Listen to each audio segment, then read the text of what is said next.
She told me that she is changing her van into a camper to live in it and has plans to leave Thomas. She told you this? Yep. Did she ever tell you that she had cheated on him? For 7 years, he believed her. Every lie, every excuse, every disappearance. Then the friend she begged to stay silent showed up in court and blew her whole story apart. Subscribe before we go further. This one gets ugly fast.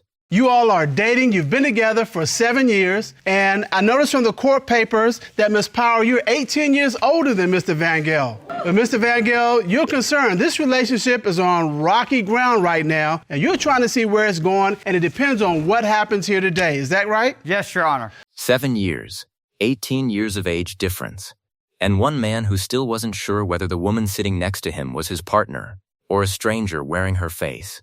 Thomas Van Gaal didn't come here to break up. He came here because something had changed. Something shifted, and he could feel it in his bones, even if he couldn't prove it yet. Then the judge asked him, "Why are you here?" And what came out of his mouth next, nobody was ready for it. You've opened this case. Tell us why. Because I believe my cougar is on the prowl. Okay. Well, she's disappears. We used to have sex all the time, like pow, pow, pow, pow. Now it's no sex. Cougar disappears, leaving the cub behind. He got a million of them, Mr. Cutler. I see that. So when you say there's been a decrease in the sex, is it less power or No, what do you? No, nothing. No nothing. power at all. No power at all. Nothing at all. Okay. I forgot what sex was even like. Okay. It's been that long. Yes, it has. It's been that long. Yes. The judge couldn't hold it together. The courtroom cracked. Even the cameras seemed to shift, like nobody expected this to be the opening statement. But underneath all the laughs, something darker was sitting there quietly. This wasn't just a man cracking jokes about his dry spell. This was a man who had spent 7 years with this woman, built something real, something lasting, and now he was standing in front of strangers because he genuinely believed she had taken that love and given it to someone else. The pow pow pow got the laughs. But the silence underneath it, that was the real story. And so you think, okay, if she's not powering with you, She's powering with another cub. Okay, do you really have to do the pow pow part? yes, I do. I can't with you. All right, Miss Powell. Yes. Oh, no, not Miss Your Honor. Powell.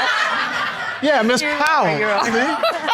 All right. Oh, yes. Behave. All right. Miss Powell. Yes, Your Honor. Mr. Van Gale says that he thinks you're on the prowl, and he's saying y'all have not had sex. He's forgotten what it's like. Is this true? Are you all not having sex? Has he forgotten what it's like? Well, it is true that we rarely get intimate anymore, but it has a lot to do with how he treats me and all these accusations. It doesn't make you very romantic. Okay, so it's not because you're having sex with somebody else. No, It's because... absolutely not. All It's right. that She didn't deny the distance. She admitted it, right there, out loud. Yes, the intimacy had dried up. Yes, things had changed between them. But her answer wasn't guilt. It was something closer to exhaustion. She said his constant suspicion, his accusations, his energy, it killed the feeling. And she wasn't wrong that emotional walls kill physical ones too. But here's the thing that the room quietly noticed. She didn't say never. She said, probably not. Probably. That one word hung in the air longer than she meant it to.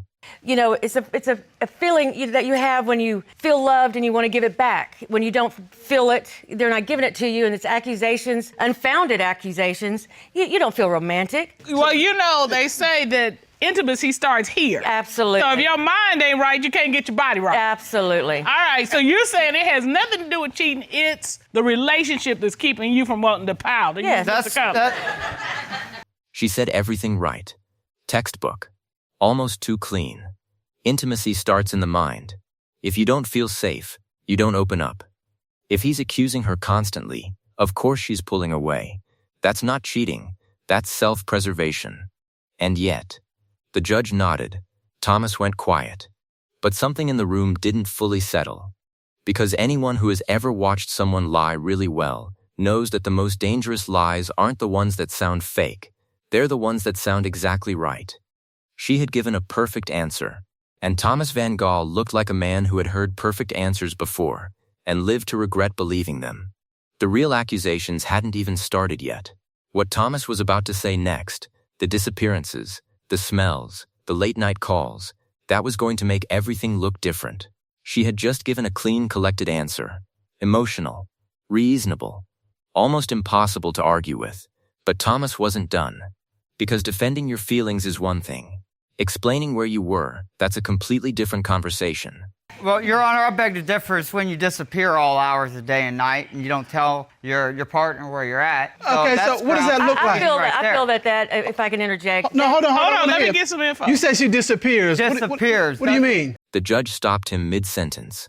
What do you mean she disappears? That question had weight. Because disappearing in a relationship isn't just about location, it's about trust. And when someone who is supposed to be your person starts going ghost without explanation, it doesn't matter how long you've been together. Something in you starts keeping score. Thomas had been keeping score. For example, I'm renovating my house, and she said that she was going to go do gardening. A little time passes by. I go outside. No Kelly. Where's she at? Where's Kelly? Can't even get her on the phone. The phone goes straight to voicemail. So I decided to proceed to go back inside the house, and I'll leave it be, okay? This is just another Houdini act of hers. Okay. So did she come back? yeah, she came back smelling liquor and sex. Smelling like liquor and True sex? combination, liquor and sex. So she's obviously was having sex and drinking. The judge said it plainly. Liquor. Okay. Maybe. But sex? She had no answer for that. Just silence and a pivot. And that silence sat differently than any word she could have said.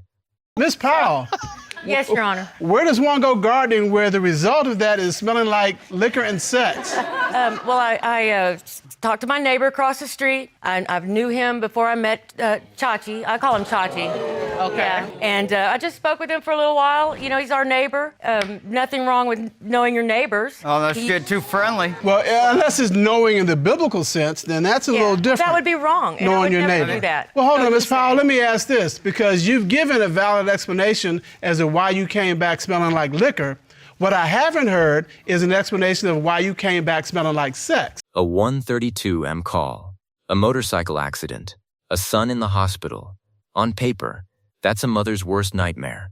No reasonable person argues with that. But Thomas had seen enough Houdini acts by this point that even a hospital visit wasn't sitting right with him. He asked for one picture. One simple proof of life text. Something. Anything. She sent nothing. Well, maybe it's been so long he forgot what sex smells like. I have not forgotten what sex smells like. Oh, and Okay. then, for example, too, we get a phone call, well, she does, at 1:32 in the morning. Her son, obviously, this is what I'm getting told, was in an accident, a motorcycle accident. And she has to leave immediately. I remember when I Absolutely. got phone calls at 2 in the morning years ago before we got into a relationship, what time it was. And I asked her for a little bit of proof. Okay, let me see a picture of how he's doing if he's all road rash eaten up. So, nothing. She can't even send me a simple text, picture, or nothing. He acted it out. Right there in the room. Both voices. The whole script of what he imagined that phone call actually was. And the room went quiet. Not because it was funny. Because it was specific. Too specific. The kind of specific that only comes from a mind that has been running that scenario over and over at 3 in the morning. Alone. Okay, so in your mind, that late night that was phone all, call, yeah. that late night phone call, in your mind means one thing. Yes, sir. Yes, Your Honor. What's that one thing? Ring. Hello? Hey, what you doing? Nothing. Really? Yeah. What? What's up? Can I slide by? Why you gotta slide? Ew. Okay. All right. All right, I'll be there in about 30. All right. All right, bet. Oh, you hear this? He sounded pretty good. So is that the kind of conversation you thought was going on? Yes, Your Honor. Yes. Okay. Yes, Yeah. exactly. A whole week. No texts. No calls. And the 2 times she did reach out, she was whispering. People whisper when someone else is in the room. That detail alone, the whispering, was the kind of thing that doesn't need a lie detector to feel wrong. Now ask yourself, at this point in this room, whose side were you on? Because the truth hadn't come out yet. And what was buried in that shared vehicle, buried under a floor mat, was about to make everything uglier. A hotel key, found by nobody else. In a car, only 2 people drove, and the person who left it there was about to be asked to explain it. A hotel key, found in a shared car, by a man who says only 2 people drive it. She called it cargo van traffic. Random. Could belong to anyone. But the room wasn't buying it as cleanly as she wanted them to. And neither was the week of silence that Thomas had just finished describing, because that part, the 7 days of nothing, still had no real answer attached to it. You know, here's the funny thing. No phone call, no nothing. She's gone a week. And A week? And no contact with you during this no week? contact for a whole 7 days. Not a When text? She did, not a text. Not a no phone nothing. call? Nothing. And when she did, it was twice. And she was whispering the first time and said, "Oh, I gotta go. I don't have time to talk to you." She painted a picture of a grieving mother at her son's bedside. He painted a picture of a woman who had already vanished on him before, and used a real emergency as the perfect cover story. Both pictures were believable. That was the problem. But then Thomas said something that shifted the air in the room. He said he had evidence, not a feeling, not a theory, a picture.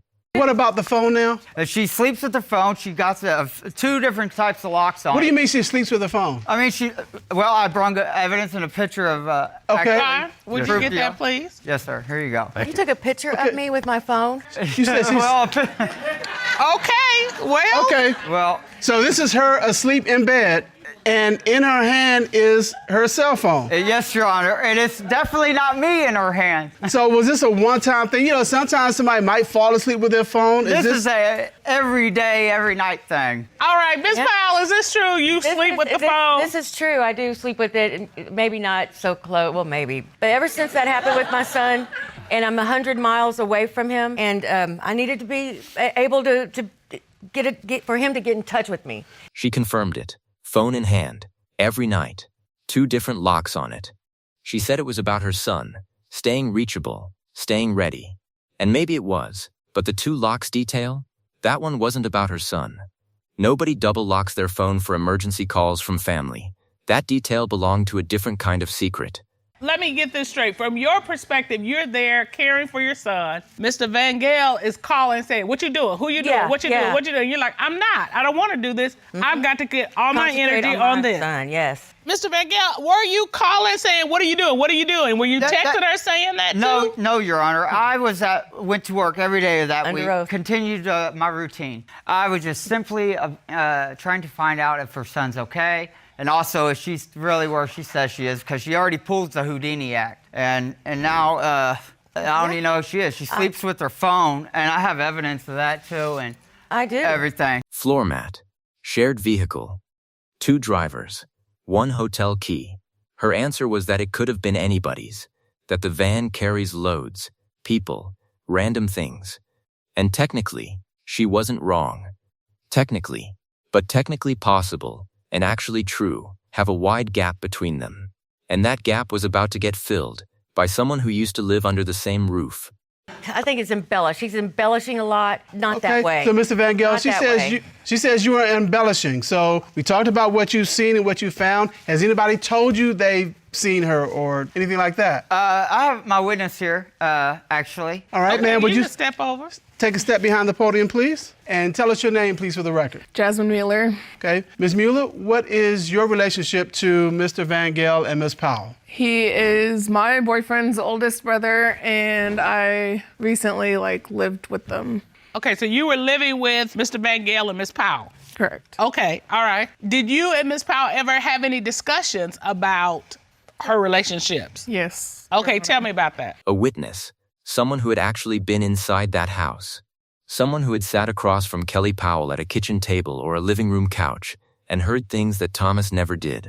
The energy in that room shifted the moment Jasmine Mueller stepped up. She told me that she is changing her van into a camper to live in it and has plans to leave Thomas. She told you this. Yep. Did she ever tell you that she had cheated on him? Yes, Your Honor. She did. What did she say? She said she is dating a black guy and she is putting other men on the back burner. So she's dating this one man and she's putting all other men on the back On the back burner? burner. Yep. Was that a slip of the tongue? What am I gonna do with you? I wish I could have been that clever, okay? She's put all other men on the back burner, and she's going with Yes, this Your one Honor. man. Yes, Your Honor. Oh my God. Mr. Van Gel, did you know all this? No, I did not until I was informed when they proceeded to leave my residence. He was back. kicking them out when she decided to come up with this information. I never said that to her. Thomas found out everything at the worst possible moment, when they were already being put out, when it was already too late to do anything quietly. 7 years, and the woman he called his cougar had apparently already chosen her next move. She had a man, a plan, and a camper van conversion in progress. Powell called it lies, spite, the revenge of a woman being evicted. But Jasmine Mueller didn't flinch.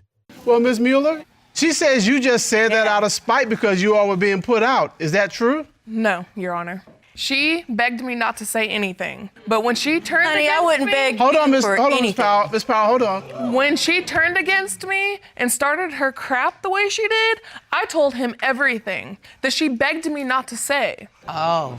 So you were like, I'm gonna do the right thing and tell my boyfriend's brother what's really going down here. Yes, I did do As the right he's thing, and I told packing her him. suitcases out the door. She said Powell begged her to stay quiet. That one word, begged, said everything a denial never could. You don't beg someone to keep quiet about something that isn't true. But even with all of this, the disappearances, the smell, the hotel key, the witness, the camper van plan, there was still one more layer. One that nobody in that room could argue with, deny, or explain away. Her phone had already been taken in, examined. Every deleted message, every hidden conversation, pulled out from the digital dark. I think we've heard enough. This court has done a full and a complete investigation. At this time, the court will call certified forensic digital consultant Patrick Seward to determine, is she cheating? Ron, please escort Mr. Seward in. Good day, sir. How are you? I'm well. How are you? I'm doing good, thank you. Good. Would you state your credentials, please, for the court? I am a certified digital forensic consultant with 15 years of law enforcement experience and 5 of those years conducting high-tech criminal investigations. No direct cheating evidence. That was the verdict from the forensic side. For 1 second, maybe, Powell thought she had cleared it. But the expert wasn't done. Because what he did find was something she had typed herself. Something she had sent to a friend. Something she thought was gone. It wasn't gone. And this is what you recovered from her phone. Correct.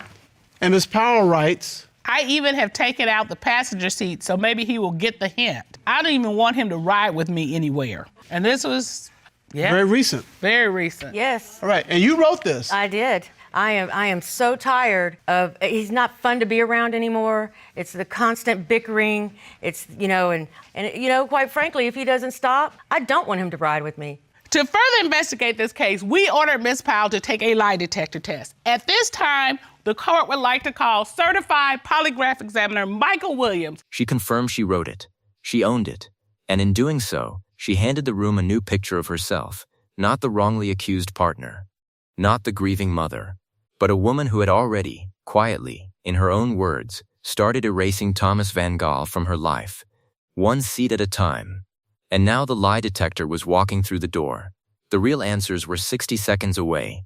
She had removed his seat from the car, not his clothes, not his name from her phone. His seat, the physical space where he sat next to her, gone. So he would get the hint. And she had confirmed writing those words herself, out loud, in that room, in front of him. But even that wasn't the ending. Because a machine was about to be plugged in. And machines don't care about excuses, explanations, or how convincing someone sounds. Mr. Williams, so you did a polygraph examination of Ms. Powell, is that correct? That's correct. All right. You asked Ms. Powell, have you had sexual intercourse at a hotel with another man since being in relationship with Mr. Van Gaal? What was her response? Your Honor, she said no. What did the lie detector determine? The lie detector determined she was being deceptive. That's not true. I knew it. Gut instinct. You know what I got? I have gut not. instinct's always right. The word deceptive landed like something physical. Kelly Powell's mouth opened. Words came out, denials, protests, that's not true. But the machine had already said what it said. And the machine doesn't argue back. Thomas didn't explode. He didn't shout. He just said, I knew it. Instinct is always right. 7 years of gut feelings, dismissed, explained away, called paranoia, and in one word from a polygraph examiner, every single one of them got validated at the same time. All right, Mr. Van Gale, I can tell that you are angry. Oh, I'm more than angry. He should be because. All right. Let's get to the you next didn't do it? question. No, I didn't do it. Lie. All right, let's see what question number 2. Mr. Williams, you asked Miss Powell, did you have sexual intercourse with someone when you said you were visiting your son after his accident? What was her response? Your Honor, she said no. What did the lie detector determine? The lie detector determined she was being deceptive. Question 2. The one about her son's accident. The hospital. The EQ. The week of whispered phone calls and 0 contact. She said no. She had not been with someone during that time.